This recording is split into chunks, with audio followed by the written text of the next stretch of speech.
¿no? Es decir, es un ser que no se queda centrado y cerrado en su materialidad, sino que se abre a que tiene que haber algo más, ¿no? Y es una búsqueda la que tiene el hombre.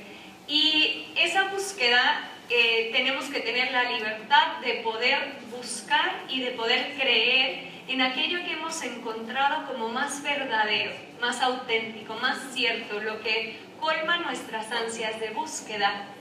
Y no solamente tenemos la libertad de creer, sino que la libertad de expresar aquello que hemos creído. Y es precisamente lo que vengo a presentarles hoy. Estos cuadros y este libro reflejan esa expresión de mi propia búsqueda, ¿no? De mi propia búsqueda de Dios, de mi propia búsqueda de la verdad, de la búsqueda de la belleza y en el fondo de la búsqueda del amor.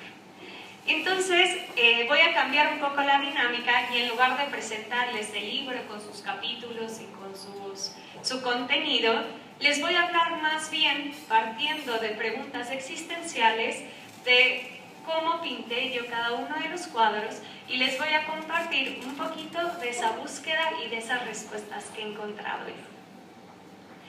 Para ello quisiera empezar con una frase de Pablo VI que habla del arte sacro y dice esto: el arte religioso consiste en aferrar del cielo, del espíritu, sus tesoros y revestirlos de palabras, de colores, de formas, de accesibilidad. Ese es mi deseo más profundo. Habiendo tocado el cielo, ¿no? Habiendo tenido ese como don de Dios de poder tocar un poco su misterio, hacerlo accesible a través de las palabras, de los colores y de las formas. Entonces, bueno, la primera pregunta quizá es la pregunta de la existencia de Dios, ¿no? Una pregunta que nos hacemos todos. ¿Dios existe de verdad? Y si existe, ¿cómo es ese Dios al cual yo estoy buscando, ¿no? Del cual mi corazón tiene sed?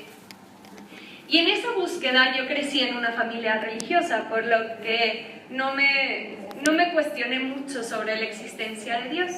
Sin embargo, una cosa que sí descubrí a lo largo del camino ha sido, más que preguntarme sobre la existencia de Dios, descubrir cómo es verdaderamente ese rostro de Dios.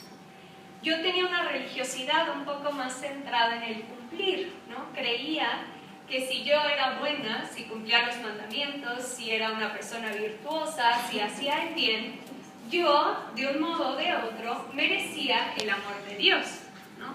Si yo iba a misa el domingo, era como una palomita para merecer el amor de Dios. Sin embargo, en el camino me empecé a dar cuenta que vivir según esa actitud, lo único que estaba haciendo era hacer mi corazón más duro, un poquito más frío. ¿Por qué? Porque en lugar de estar buscando amar a Dios, estaba buscando más bien la perfección.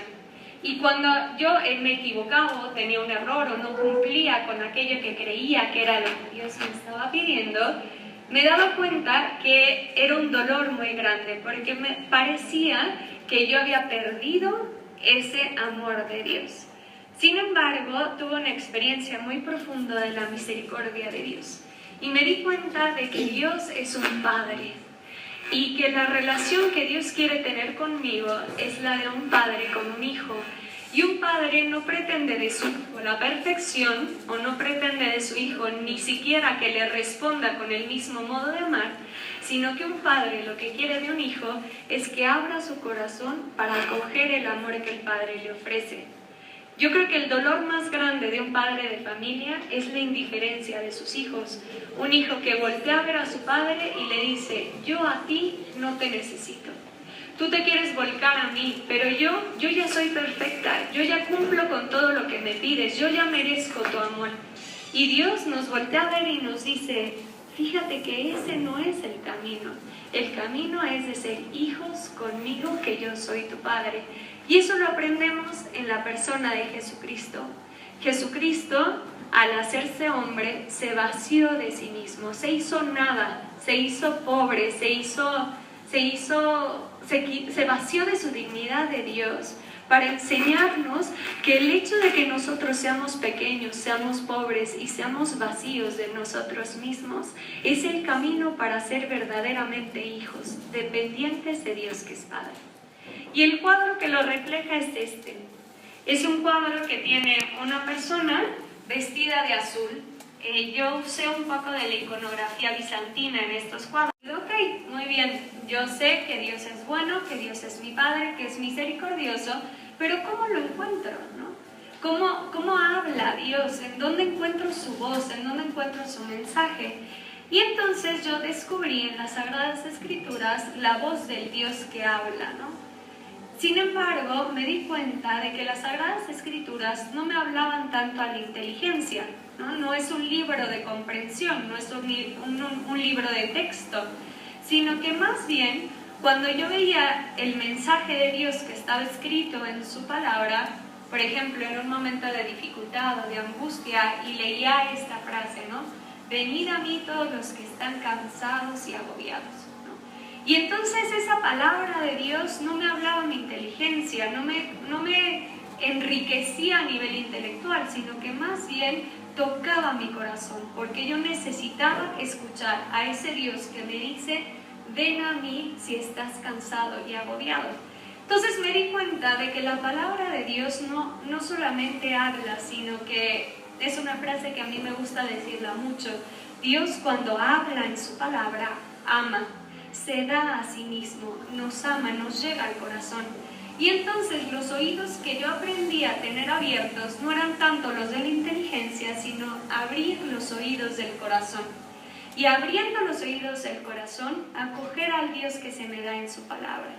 Y entonces el camino de conocimiento de Dios no era un camino de comprensión intelectual, sino de un camino de apertura y de acogida al Dios que se me da. Y el cuadro que lo representa es este. Es un cuadro que tiene una persona, otra vez vestida de azul. De lo que yo me he hecho es esta. ¿Por qué existe el sufrimiento, no? ¿Por qué un hombre que es bueno tiene que sufrir? ¿Por qué Dios, si es bueno, permite el sufrimiento? Y esta pregunta yo la hacía a nivel intelectual. Sin embargo, llegó un momento, el momento de mayor sufrimiento de mi vida, que se convirtió en una pregunta más existencial, más real, más que tocaba mi vida. Y ese momento de mayor sufrimiento fue la muerte de mi padre.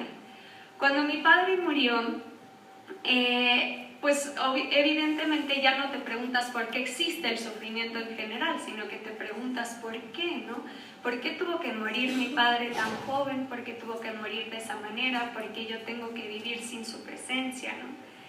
Y una de las primeras cosas que me di cuenta es que Dios no es la causa del sufrimiento. Para mí fue evidente el darme cuenta que mi padre moría no porque Dios quería directamente su muerte, sino porque él era una criatura limitada, ¿no?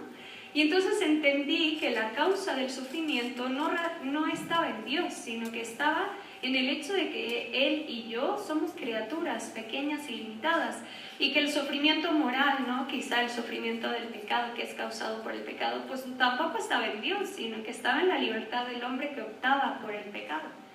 Sin embargo, yo decía, pero ¿por qué Dios lo permite? ¿No? ¿Por qué Dios no lo evita?